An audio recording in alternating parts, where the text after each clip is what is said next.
Welcome to the Side Hustlers Society podcast, the place where you can find out more about the hustles that are best for you. And of course, make more money in the process.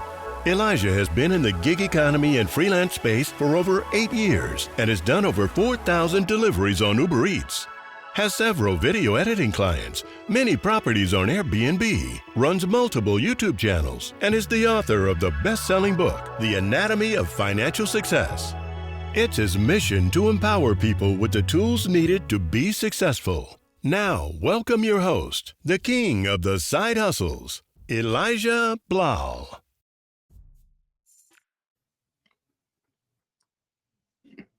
Sup, everyone.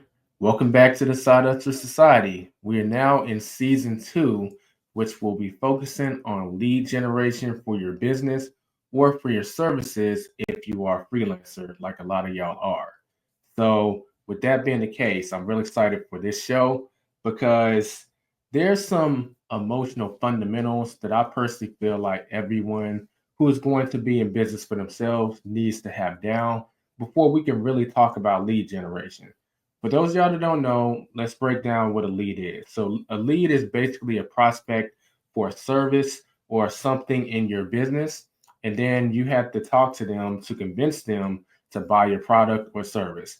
Over the course of the season, we'll get into what different types of leads are, cold leads, hot leads, that kind of thing.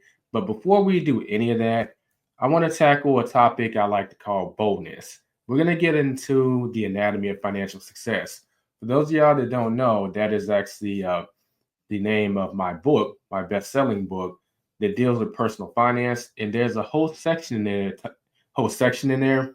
Losing my voice, so y'all bear with me. But there's a whole section in there that talks about income, the different types of income you can make, and also what personality traits come into play when it comes to certain types of income and what you can do to change it if they're not working in your favor. And when it comes to income generation, boldness is actually one of 6 attributes that you need to be thinking about when it comes to personal finance and income. Now, we're not going to talk about the other 5 in this show. We're going to be talking about boldness because let's say if I could give you all the leads on the planet and they're like sizzling hot, all you have to do is the simplest of sales pitches to close them per se. It won't matter if you don't have a level of boldness. You won't be able to close them because you'll be too afraid to call. You'll be too afraid to give your presentation. You'll be too afraid to do anything. And this is something that a lot of people in, I'll say, business, they aren't really taught because we're emotionally conditioned to be employees from the time we're brought up, unless you're born in some entrepreneurial family. And even then, the school system is always pushing you in the employee direction. That's why we're going to tackle this issue head on when it comes to boldness. So like usual, for those of y'all that are watching me on I guess for the most part, everyone's watching videos to Spotify is now a video platform too. But you'll see me looking to the right because I will be looking at notes during this whole podcast. So bear with me when it comes to that. So we're going to pull up the personality report that you can actually get for temporarily for free if you click on the link in the description or in the pinned comment. Financial Anatomy actually has a personality report where once you get it, you take a questionnaire and you can figure out which one of the 6 personalities you are. And depending on which personality you are, you'll find out where on the boldness scale you rate, so you'll have something to work with. So we're going to pull up a little portion of that to give a description of boldness. Let's see. There we are. I'm just going to read. And once again, this is part of the personality report that you can get at the sidehustlersociety.com. Link in the description and the pinned comment. Boldness. The ability for someone to use their ability to take risks, confront their fears financially, and be confident. This also speaks to the ability to do things that others are often afraid of but yield good financial results. Someone with a boldness score below 3 has trouble taking risks that offer big financial rewards. Someone with a boldness score of 3 is comfortable taking a moderate level of risk as long as it offers a decent financial reward. Someone who has a boldness score of above 3 is emotionally conditioned to do things that are considered high risk or outside of the comfort zones of most people. They accelerate at taking these risks so that they can get the big financial gains that they have to offer. So we're going to go ahead and exit out of that, stop sharing. So there's some key points we're going to take away from that. First off, boldness is your ability to actually handle rejection. So if I walk up to someone and I start talking to them about whatever, and they're not interested in talking, if they just blow me off to my face, how do I feel afterwards? Well, I might feel a certain way, but my ability to keep doing that over and over until I find the right person that I'm meant to serve plays a role in how much boldness that I have. And the good news is there's things you can do to raise this in yourself, which we're going to talk about later. But that's important to know. In fact, a lot of people don't bring this up, but when it comes to rejection, you're going to have a problem with this in sales if you have not resolved your communication skills with the opposite sex.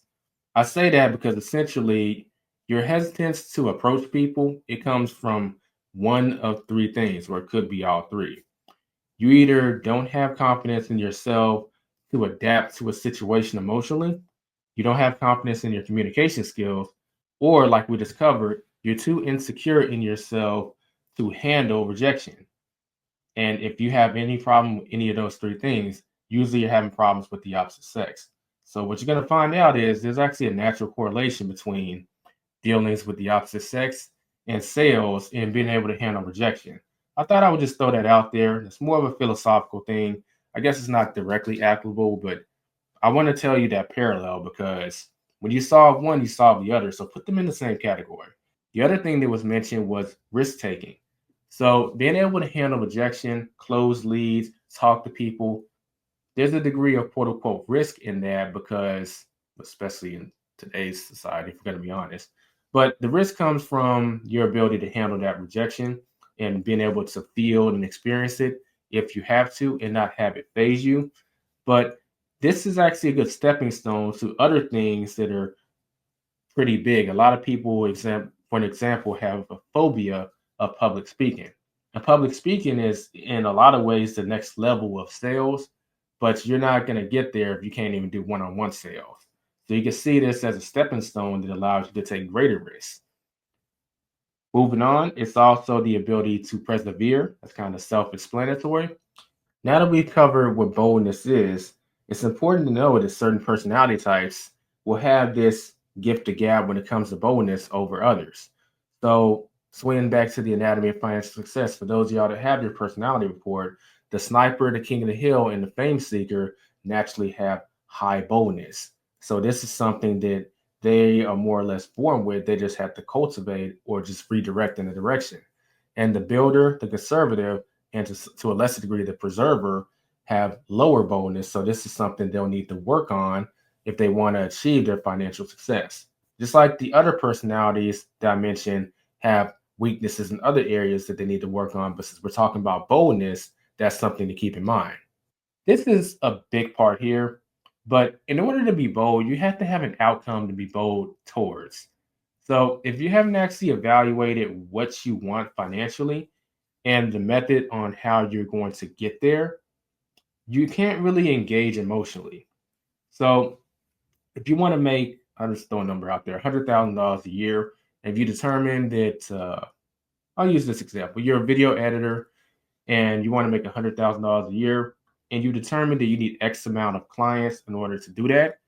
Well, now you can put together a system to generate the leads, and then you got to close those leads with the sales system.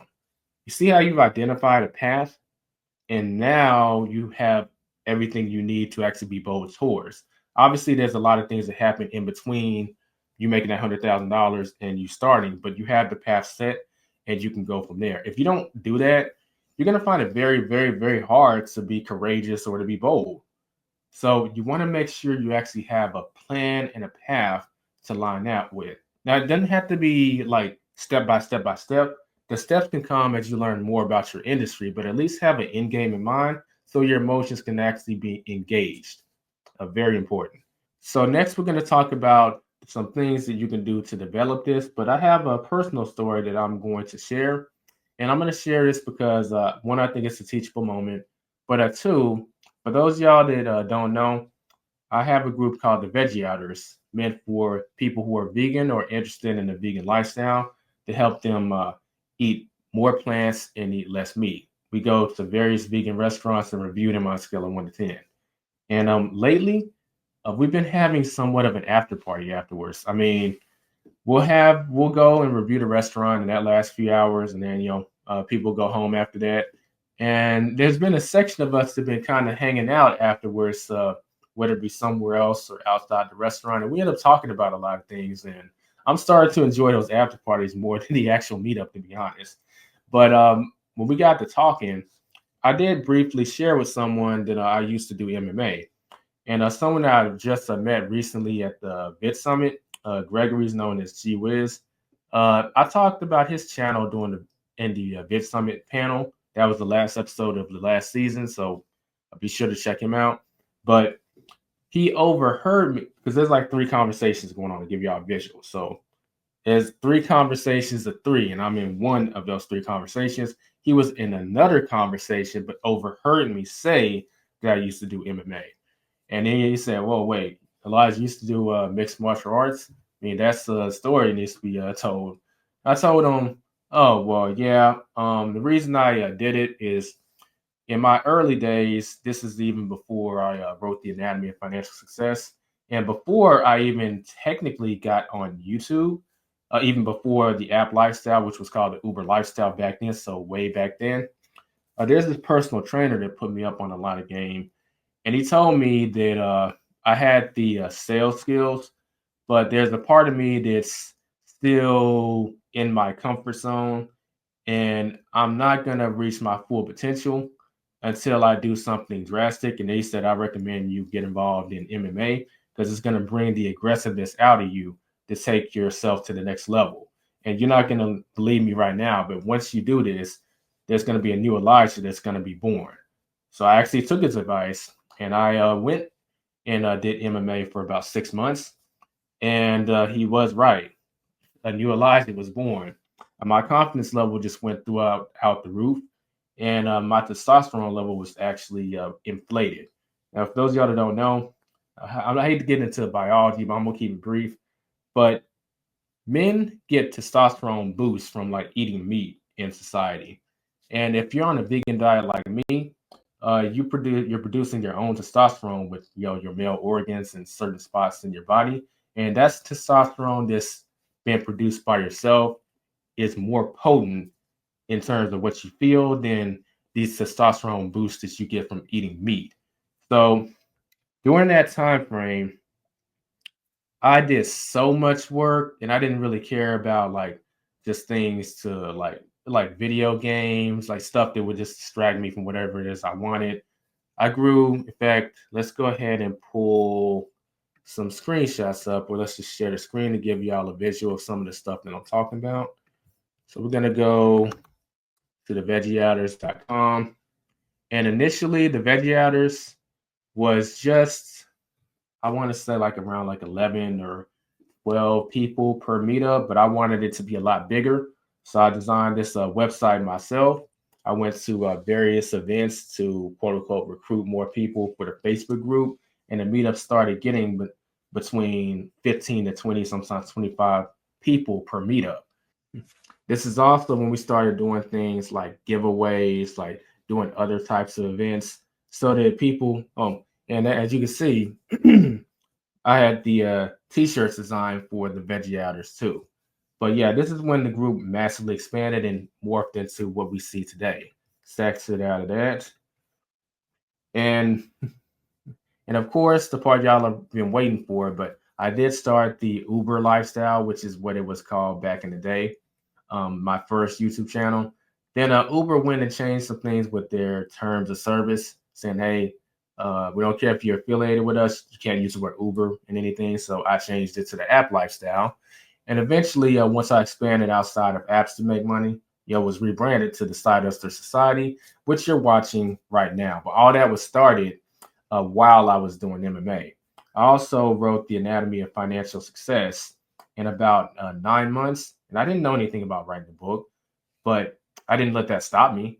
I mean, I already knew that if you write a book, it's a great conduit to launch another business, which in that case was going to be Financial Anatomy. There's a great book that shows a great blueprint on how to write and launch a book. It's published by Chandler Bolt, The Proven Method from Blank Page to 10,000 Copies Sold. I actually highly recommend that if you're going to write a book. He does heavily try and upsell you on this course version of it. I didn't take his course on how to write a book, to be fair, so I can't really comment on it. But I can vouch for the book, and I follow the steps in the book with some improving and changing of things here and there to kind of fit my YouTuber style to take advantage of certain things that I have going for me. And yeah, the book became an Amazon bestseller. But I'm bringing this all back to the point that all this stemmed from me doing MMA, and it really made me a different person. I wasn't one of those people that was like highly introverted. I don't want y'all to get the wrong opinion. I've always been like a omnivert, ambivert, or whatever it is called in between. But if you want to get real technical, because some people say that's a cop out. There's no such thing as that. You're either introverted or extroverted. I'm not gonna pull this. Well, I am. Type talk. So this is the book that really shows how introverted or extroverted you are based on like a personality test back in the day. Well, it still applies, but get in there. But yeah, I've actually read that and taken the test, and for the life of me, I can't remember which interval I am or digit. Funny, I remember I have my zodiac memorized and various different astrologies across the world, but I can't remember the 4 letters I am. But my point is, that book says that I'm 40% extroverted, 60% introverted. So I can go back and forth between the two. But the key thing is, as long as I can go back to my quote unquote comfort zone at the end of it and recharge. And we're going to get into that later when I go into social reality in another podcast. But there's ways you can increase that too. But let's stay on topic. So yeah, you could say that my whole quote unquote online career was launched through a big act of boldness. I still remember, sparring with people who were not twice my size, but they were bigger than me. But because I have more lean muscle mass, y'all could overpower them. It brings back memories. I'm actually kind of flirting with the idea of going back and doing it maybe later next year, because this is the end of 2024. So that'd be 2025. But I'm telling you this story because this plays a role in how you can develop this boldness. We're going to circle back to this MMA stuff in a sec. But first, we're going to talk about what I like to call the 3 C's of boldness: constitution, confidence, and charisma. And it all starts or stems from the self image or how you view yourself.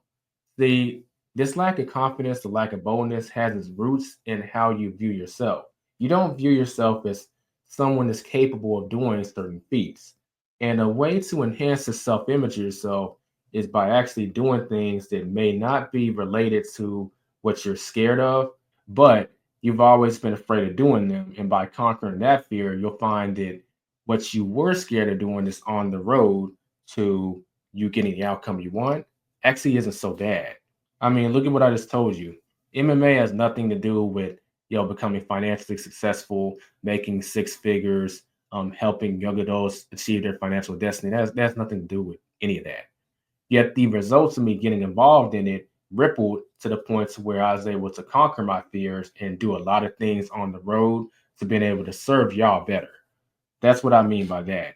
So now that we've covered that, the question is, how do you change that self-image about yourself, how you feel about yourself? Well, first thing is the 3 C's that we talked about. So we're going to talk about constitution. So using Google, we are just going to Google what constitution means. And no, I'm not talking about the U.S. Constitution. I'm not talking about this. For those of y'all that are looking, I'm not talking about the American Constitution. Let's get that out of your head right now. Like, we're not getting patriotic up in here. No, we're talking about this. So when you Google a person's constitution, this is AI, but it's pretty much the definition. A person's constitution is their physical makeup, particularly their health, strength, and appearance. For example, someone with a strong constitution is unlikely to get sick often. So, yeah, essentially, we're going to play around with that a little because we're going to apply that to the concept of achieving our goals and the boldness. So we're not necessarily talking about like physical strength or your health and well-being, although if you are sick, that could play a role in how you feel about yourself. But the thing is, you'll get better and then you can bounce back from that. Let's talk about more of a social constitution. So when you're interacting with people and you need to convey a point, you may be nervous and you may doubt yourself, and that causes you to not want to engage in it. So, the first level of achieving high boldness is actually to conquer having a weak constitution. To give an example of someone that has a weak constitution, take someone in a social environment, and I'm pretty sure we've seen this in some cases, just like observing, or you may have actually been part of the conversation. But in like a group setting where everyone is kind of talking and having a good time, you have someone that's just kind of sitting there, just not wanting to interact, who's just kind of awkward, right? And when someone talks to them, it could be you that decides to talk to them, try and bring them in the conversation. They seem nervous, they seem awkward, like they just have these one word responses like yes or no, and they might be like shaking. Well, that's an example of someone that has a weak constitution. By contrast, let's say if someone has a decent or strong constitution, believe it or not, this may be a person that can actually get up and do some public speaking. In fact, public speaking is a good conduit to convey these points. So we're going to actually stick with public speaking. Someone who has a strong constitution can actually get up and do public speaking.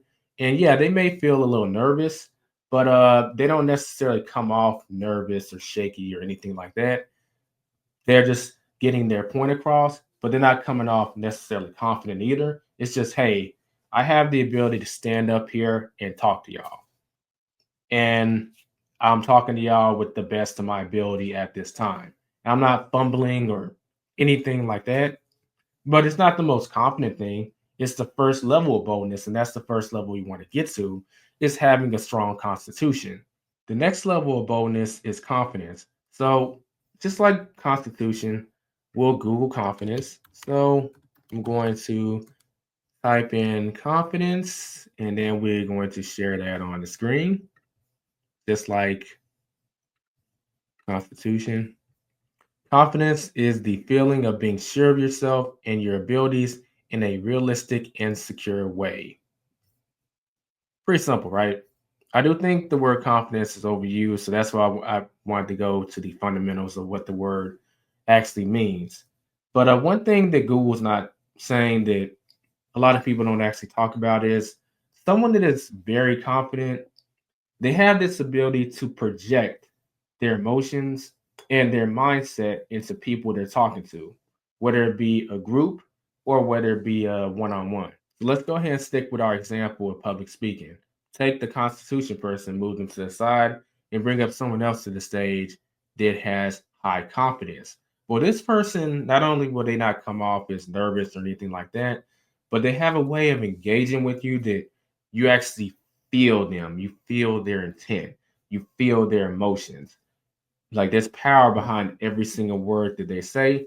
And before you know it, their point starts to come across in a different way from, oh, well, I just intellectually understand what they're saying. You start to feel what they're saying too, which in turn helps you absorb the information better and help you make a decision on, if you're going to buy whatever they're going to be selling. Because most people aren't going to be talking just for the fun of it. They want you to buy something.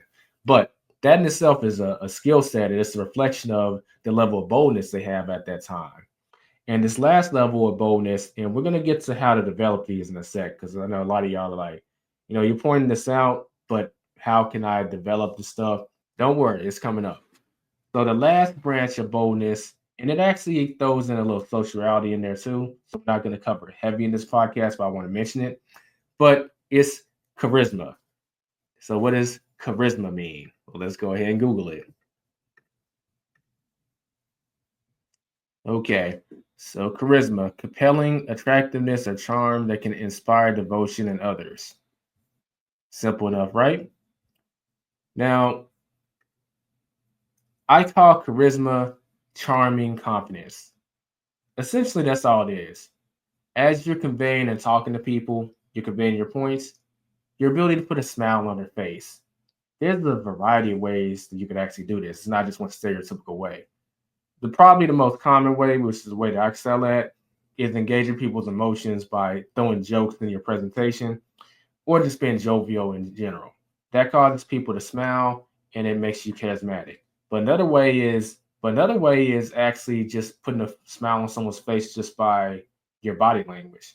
Some people have this hypnotic like stuff going on where they could smile a certain way or they have a certain pose that they hit. And by doing that, it throws a smile on people's face, and that counts as charisma too. Now, we're not going to go heavy into this here because it's more on the sociality podcast I'm going to be doing, which is another attribute that you're going to want to develop if you're going to be able to generate leads. But I'm just planting that seed so we can water it later. Let's get into how to develop these. So now that we have the 3 C's down, that being constitution, confidence, and charisma, you want to have some self-awareness and just check off which one do you feel like you're at this time, and be honest with yourself. Some of y'all might be at the first level, which is you need to develop a strong constitution. Some of y'all may be a little further down the path, and you need to just build the confidence, but you don't have any problem actually stepping into the light and doing what you need to do, but you can't do it confidently yet. And some of y'all may be at the charismatic stage where you just want to work on the charisma. Because when you reach the charismatic stage, we need to develop that. You can actually achieve a lot just by staying in the confidence level stage. That's usually enough to be sufficient, to be honest. The charismatic stage of boldness is if you really want to take things to the next level and achieve like wealth, achieve a following, and really scale whatever you're trying to do. So the charismatic stage actually isn't mandatory. That's important to just put that out there. You don't have to be. You can stay at that confidence level, but be honest with yourself and check off where you at this time. Now that those have been established, think of those as like the 3C ladder, if you will. As you're climbing the ladder of wanting to achieve your goals via increasing your boldness, you'll eventually reach the constitution ladder of that ladder. And as you keep going up, keep developing, you'll hit the confidence level. As you keep developing, you'll reach the charismatic level. I will reiterate once again that this podcast about boldness covers an attribute that we talk about in the financial personality report. You can get that at www.thesidehustlesociety.com by clicking the link in the description or in the pinned comment. That way you can see not just which areas need to work on, if it's boldness or if it's something else. You can actually see what those are and you can get a solution on how to develop those. Speaking of develop, we're going to go into how to develop your boldness. But before we can do that, you need to make what I call a phobia list. So we all have fears, okay? And if we're going to be honest, boldness comes from confronting your fears and getting in the habit of confronting your fears. Because the more fears that you conquer, and then you're no longer afraid of doing that, the more bold you're going to be in future endeavors. This is what builds your self image so that you see yourself as a person who will be able to do some of that stuff that you want that's in the way of you achieving your financial outcome. And we're sticking with lead generation in this podcast for this season. So that means ultimately in sales. So if you've been following the broadcast so far, you have a goal in mind and what is your methodology on how you're going to achieve it. If you have not done so, you need to write down what is your financial goal, what is the skill set that you developed, whether it's your video editing, graphic design, whether you mow lawns or whatever. So that will be the skill set you bring to the market. And how many clients or what do you need to do to make that amount of money? So that amount of money that you want to make on an annual basis, you need to divide it by 12. That'll give you how much you need to be making on a monthly basis eventually. And once you have that income in mind, that'll inform you how many clients you need to have at any given time to be making that money. Now you have something to strive for when it comes to getting out there, getting the clients, raising your boldness in order to do this so your emotions can actually grab onto something. But once you've done that, you'll probably find that some of the stuff you're hesitant to do, some of the stuff you may be scared to do, some of the stuff you may actually be phobic of doing. So this is what I like to call the phobia list. So when I say write these things down, you can also use your phone. You could jot it down in your notes section on your phone. Just keep that in mind. But you want to write down 4 categories. Those 4 categories are somewhat comfortable, very uncomfortable, extremely uncomfortable, and phobic. And once you write those categories down, leave space under each category because you're going to be writing down things that fit in each category. So as you learn more about your industry, more about yourself, when you get out there and try and do some of the things that people are talking about, that I'm going to be talking about later in this podcast, you may find that you're scared of some things. And, there's nothing wrong with being scared, but don't let it hold you back from achieving your goal. But anytime you're scared of something, you want to actually put it in one of these 4 categories. So if you feel yourself being hesitant about anything, I do mean anything, that's in your way of achieving your financial goal, once you set that path that we've talked about, you need to write it down in one of these categories. So I'll give you an example of myself. Pre mixed martial arts, I was somewhat uncomfortable just talking to strangers. Now, it wasn't something that I was phobic about because I've always to some degree been kind of social, but there was just a little uncomfortability when I had to go up and talk to a complete stranger, because they are a complete stranger. So that would go in my somewhat uncomfortable section. For some of y'all, it may be higher. Be honest with yourself. And if it's higher, go ahead and put it in this appropriate category. An example of something that made me very uncomfortable initially when it came to making money online is actually making YouTube videos, believe it or not. It's more so the idea of talking to this camera and no one is reciprocating like I'm doing right now. It can be perceived as like awkward. Like there's no back and forth. I'm talking to like this camera that's is lifeless, not saying anything back. So that takes some getting used to. It actually made me very uncomfortable at first. And you can see this in my first video that I appeared on camera on this channel. So go back to oldest videos. I believe that video is 10 things that every rideshare driver should know. There's a video I appeared on camera before then, but I was only on camera like 60 seconds, so I don't count that. That was a video where I was on camera for the full time, and I was stiff as hell. You can tell I was uncomfortable because wasn't talking to anyone. So I would label that very uncomfortable initially. Well, clearly that's not the case now. Otherwise, I wouldn't be making so many videos. An example of something that made me extremely uncomfortable is public speaking. I think most people fall in that category. There's very few people that initially public speaking is somewhat uncomfortable. Like most people, it's either extremely uncomfortable or it's phobic. So I wouldn't say phobic. It's not that far from me, but it is extremely uncomfortable for me at that time. And it would be to the point where if I had to get up and talk to people, you know how you get up and then like you feel like this adrenaline rushing through your body, like right here in the stomach area. That's your adrenal glands, like spitting out a bunch of adrenaline. Because you're thinking about like, oh, what if I mess up or something like that, or I've never done this before, which it's reflecting that self-image that we talked about. And then you get up there and all that's kind of affected you. So you might be stumbling and bumbling. Well, yeah, that's what made it extremely uncomfortable for me. But once you get through the habit of doing it, this starts to decrease until it's just not there anymore. And lastly, something that I was actually phobic about is I didn't actually notice about myself until I got in this position, but I was kind of phobic of heights, to be honest. So the first time I went ziplining, it was at an event in Houston called a Vegan Vibes, and they had different activities you could do there, like miniature golf and rock climbing and zip lining. And that zip lining looked fun. So me and my friend Travis went over there, like, let's go and do it.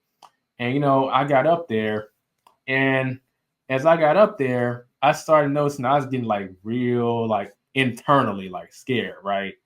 And then I'm up there, I'm like, wow, this stuff is higher than I thought. And I'm thinking of this while the person is strapping me in, so I'll be able to do it. I was just having this conversation like, do I ever want to do this? And when they finished, I was like, you know what? Forget this shit. Then I jumped off, and it was fun as heck. In fact, how about I show y'all that video since I am talking about it? Didn't plan on bringing that up, but I think y'all like it. It's this is on Facebook. It's the picture that the video that Travis took of me when I was ziplining. I.E.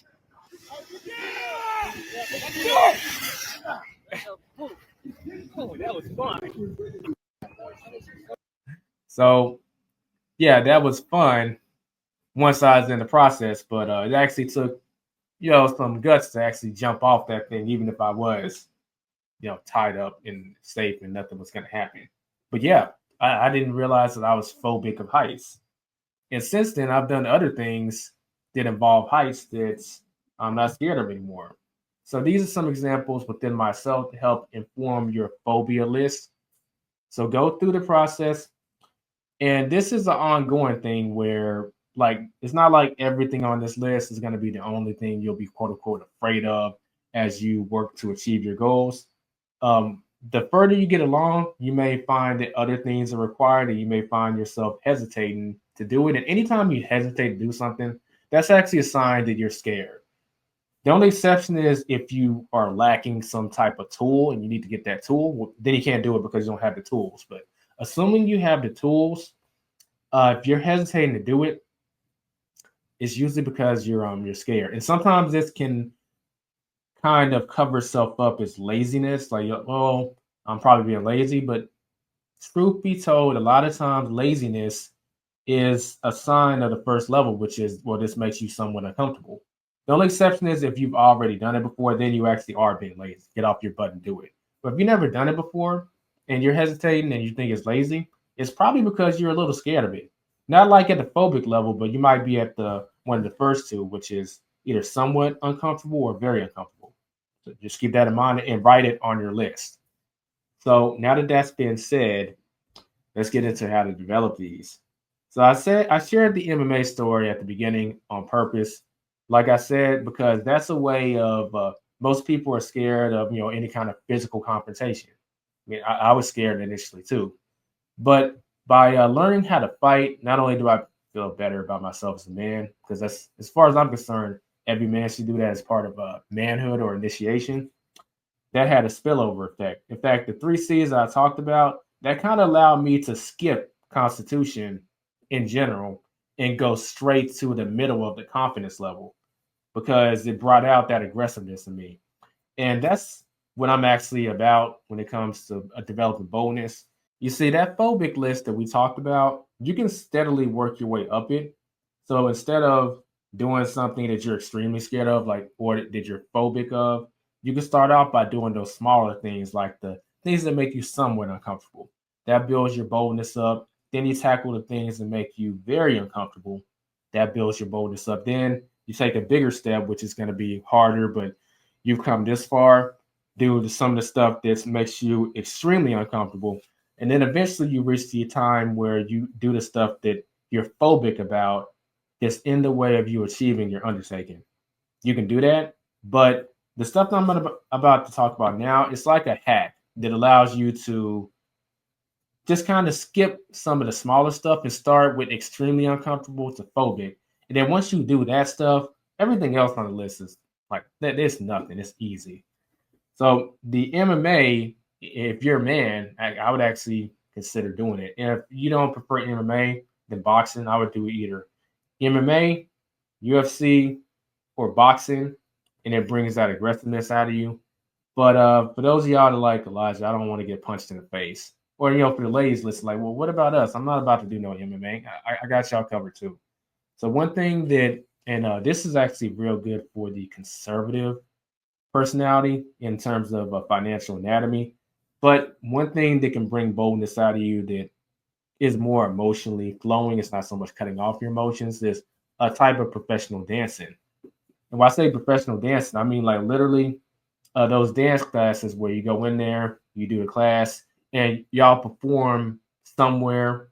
Like the perform thing is very important because dancing behind the scenes, it's fine, but you want to do something that's going to require you and your teams to actually perform, just Google it. It's not that hard to find. I'm not going to give any local examples because it just requires a little research on your behalf.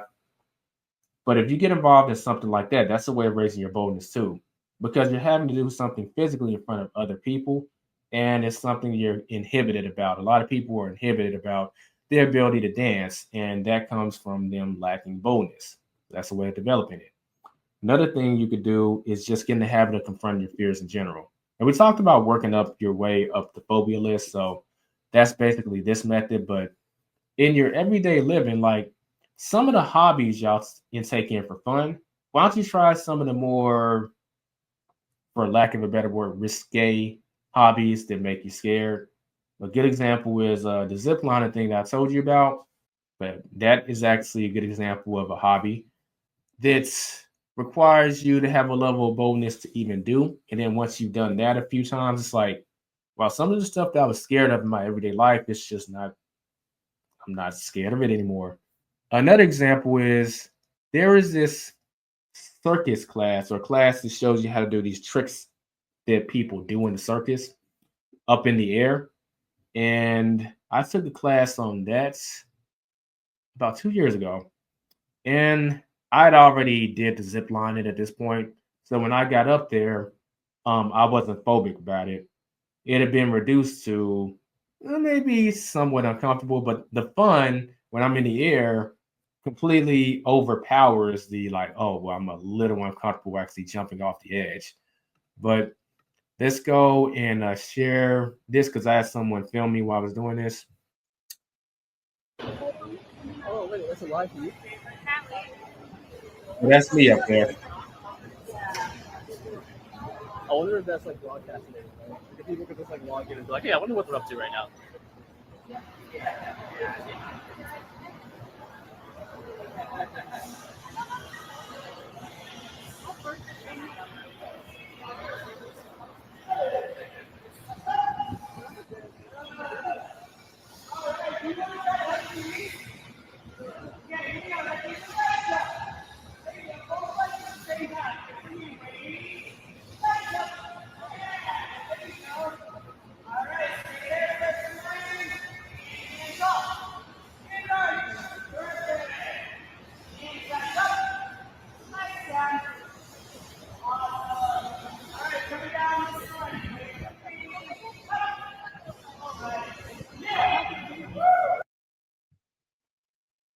Okay. So that's just a visual example of some of the stuff that I'm talking about. And there's a stereotypical stuff you see in the movies too, like like snow diving and stuff like that. Y'all know these activities, which like you watch on TV or movies, like, oh yeah, I would never do that. No, I'm too scared. Why don't you actually try doing some of that stuff?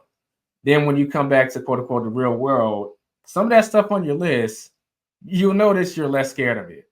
So it allows you to kind of hack your phobia list, and it doesn't get rid of everything. It's like everything moves down a tier or two. So the stuff that you were phobic about, it moves down to the points where like, okay, I'm just very uncomfortable about it. The stuff that you were extremely uncomfortable about, it moves down to like you being somewhat uncomfortable. And if you do stuff like that on a regular basis, which I'm not saying you got to do it on a regular basis, but maybe 3 or 4 times a year, just make sure you do some stuff like that. It's good just for your overall maintenance of confidence level, if you will. You'll find that eventually this list, everything will start moving under very uncomfortable or somewhat uncomfortable. And to be honest, those 2 levels are the levels where like honestly, you can do it. You don't want to, but you can do it. The ones above that, the extremely uncomfortable and the phobic, that's the one where the fear overtakes your desire to achieve your outcome, and you're just kind of stuck and you're standing still. If you can move that stuff under the very uncomfortable or somewhat uncomfortable, then this is when you can keep moving forward regardless of if you feel scared. And essentially, that's what the MMA did for me. It never fully went away in terms of the quote unquote boldness. Now, I'm not going to lie, being in shape and staying in MMA, obviously there's a level of boldness that's just going to stay with me 100%, but I've retained 70% of that. But if I really want to, and that's why I'm kind of flirting with getting back involved in it, if I was still in MMA, like this the phobic list, I'll call it, probably wouldn't even exist to start with. That stuff, it just has you been fearless. But I digress. But with that being said, that brings us to the end of today's podcast. So to make it interesting, that phobic list that you made, feel free to drop it in the comments. Put your goal, how much money you want to make, and put your phobic list. And you'll probably find that a lot of people have some crossover in terms of their phobic lists.